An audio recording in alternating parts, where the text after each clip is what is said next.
عمومی طور پہ لوگوں سے لوگ ہنس ہنس کے بات کر رہے ہوتے ہیں، گھر میں ان کا رویہ کچھ اور ہوتا ہے۔ کسی شخص کی سیرت کو پہچاننے کا بہترین ضابطہ کیا ہے، یہ دیکھا جائے کہ وہ اپنی بیوی کے ساتھ کیسا ہے، اور یہ ضابطہ خود میرے حضور نے دیا۔ تم میں سے سب سے بہتر وہ ہے جو اپنے اہل خانہ کے ساتھ بہتر ہے، اور میں تم میں سب سے زیادہ اپنے اہل خانہ کے ساتھ بہتر ہوں۔ جب حضور کا وصال ہوتا ہے تو 9 ازواج حضور کے نکاح میں تھی، کسی ایک کو بھی میرے حضور پہ شکایت نہیں تھی۔ یہ حضور کا انصاف، ان کو وقت دینا، ان کے لیے حضور علیہ السلام کا ایثار اور ان کے لیے حضور کی محبتیں۔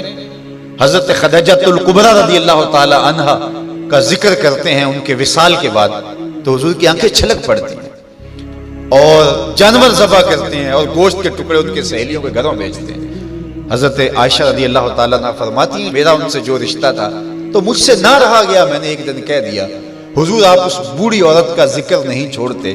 بڑھاپے کی وجہ سے جس کے ہونٹوں کے گوشے بھی رنگ بدل گئے تھے۔ تو حضور علیہ السلام کے چہرے پہ جلال آیا، فرمایا عائشہ تم مجھے خدیجہ کے بارے تکلیف نہ دو، جب پورے مکے نے میرا انکار کیا تھا اس نے میرا اقرار کیا تھا، میں اس کا ذکر کیسے چھوڑ سکتا ہوں۔ اور حضرت عائشہ رضی اللہ تعالیٰ عنہ فرماتی ہیں کہ حضور تشریف لائے اور میں آپ خورے میں پانی پی رہی تھی، تو حضور نے مجھے دیکھا تو دور سے کہا عائشہ تھوڑا سا پانی میرے لیے بھی چھوڑنا، تو فرماتی ہے میں نے پانی چھوڑ دیا، حضور نے میرے ہاتھ سے آب خورا لیا، پینے لگے تو پھر رک گئے اور میرے سے مخاطبہ کرتے ہوئے کہا حمیرہ، یہ حضور لاڈ سے انہیں کہا کرتے تھے، حمیرہ ذرا بتانا تم نے ہونٹ کہاں لگائے تھے، میں وہاں ہونٹ رکھ کے پانی پینا چاہتا ہوں، مجھے یہ بتاؤ اگر شوہر کا رویہ بیوی کے ساتھ یہ ہوگا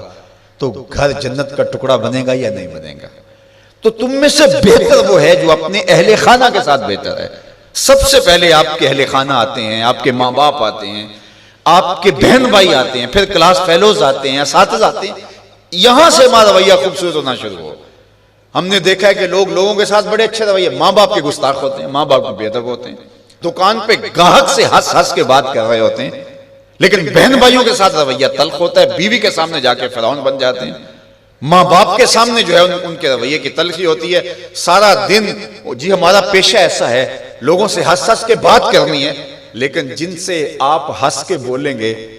ماں کے کلیجے میں ٹھنڈ پڑ جائے گی اور باپ نہال ہو جائے گا، اس کے سارے دن کی تھکن اتر جائے گی، اس سے ہنس کے نہیں بولتے ہم سارا دن کے تھکے ہوئے آئے ہیں،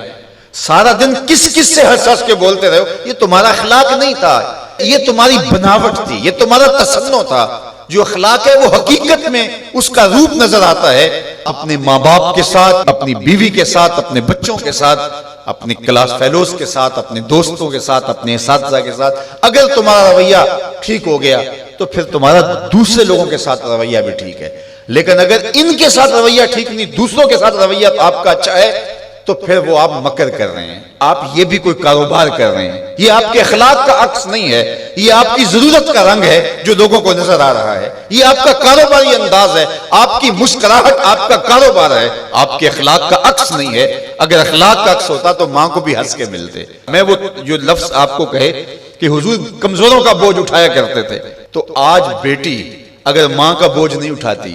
بیٹا باپ کا بوجھ نہیں اٹھاتا، تو اس نے کسی اور کمزور کا بوجھ کیسے اٹھانا ہے؟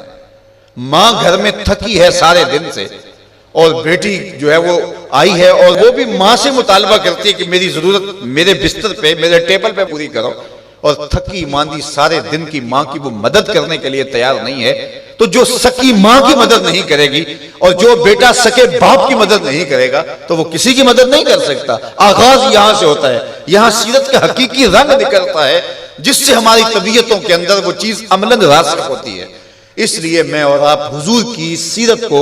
اپنی روح کے اندر اصل طور پہ اتاریں اور وہ ہمارا جزو لا ينفک بن جائے، وہ ہماری فطرت ثانیہ بن جائے، وہ ہماری عادت کا حصہ بن جائے، اور وہ خوشی اور وہ مسکراہٹ جو محض کاروبار کے لیے اور عادت کے لیے نہ ہو بلکہ انسان کی طبع کا حصہ ہو، وہ آپ کے غم غلط کرے گی، وہ آپ کو طمانیت قلب دے گی، وہ آپ کو قرار باطن عطا کرے گی۔ ویسے ہنس ہنس کے بولیں تو وہ ایک مکر ہوگا، اس سے تو جبڑے تھک جائیں گے، اس سے تو جو ہے وہ آپ کو کچھ فائدہ ہونے والا نہیں ہے۔ تو آئیے میں اور آپ اپنے آپ کو حقیقی عملی زندگی کی طرف لے جائیں۔